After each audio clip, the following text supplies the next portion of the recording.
Miss হবে না আপনার পছন্দের টিভি শো। দেখুন জি5 অ্যাপে একদম ফ্রি।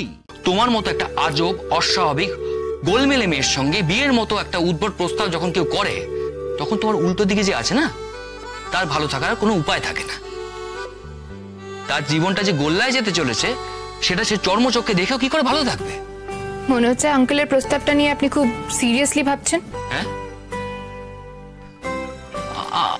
আমি ভাবছি না, আপনি তো বললেন আপনি চর্মচক্ষে নিজের জীবনটা গোল্লায় যেতে দেখে ফেলেছেন, তাই ভাবলাম আপনি বোধহয় সবকিছু নিয়ে অনেক কিছু ভেবেছেন টেবেছেন বুঝি। আর তাছাড়া কাল তো আপনি অনেক কিছুই বলে ফেলেছেন, তাই আমি ভাবলাম। কি কি বলেছি আমি? আর তুমি কি ভেবেছ? আপনি বলেছেন। আরে কি বলেছি বলো শ্রোতা। আমি যদি বলি তোমাকে এই শাড়িটা পরে সুন্দর লাগছে?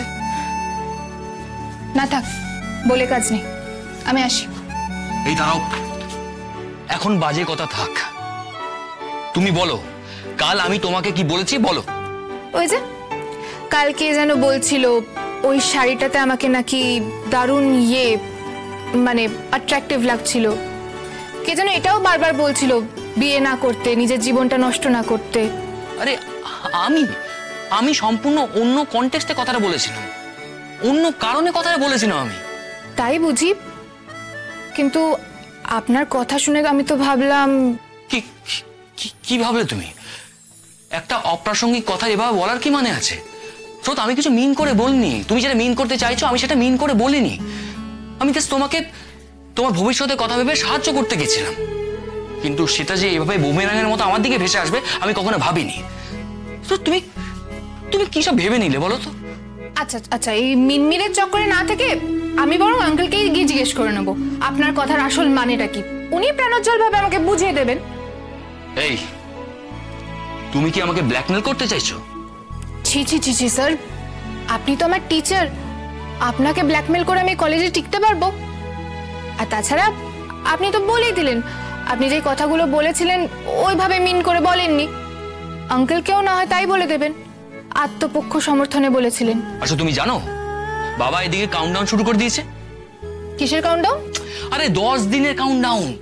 তুমি ভুলে যাচ্ছ, সেই 10 দিনের মধ্যে আর 9 দিন বাকি আছে। বাবা বেরোবার সময় আমাকে বলেছে, আমাকে দুবার ফোন করেছিলেন, ফোনটা ধরিনি, তারপর মেসেজ করেছে 9 দিন বলে। এখন আমি কি করবো তুমি বলবে? তা আপনি বলে দিন যা বলার, আমি তো আর আপনাকে বারণ করিনি। আরে আমি একা কেন বলবো? কাউন্টডাউনটা আমাদের দুজনের জন্য, দুজনকেই 10 দিনের সময় দেওয়া হয়েছে। স্রোত, ঝগড়া ঝামেলা যেভাবেই হোক, যে করেই হোক, আমাদের একটা সিদ্ধান্তে আসতে হবে। সেখানে একজন চুপ করে থাকবে আর একজন কথা বলবে, সেটা কি করে সম্ভব? বাবা সেটা মানবে না। স্রোত, ঠান্ডা মাথায় ব্যাপারটা বোঝার চেষ্টা করো। এখন আমরা মাছদরিয়ার ভাঙা নৌকোয় আছি। সেখানে তুমি ছটপট করলে আমরা দুজনে মরবো, আর আমি ছটপট করলে আমরা দুজনে ডুববো। কাজেই আমাদের ব্যালেন্স করে চলতে হবে। আমাদের যা বলার একসাথে এক সুরে কথা বলতে হবে। বুঝতে পেরেছো? বুঝলাম। মানে সন্ধি? অগত্যা।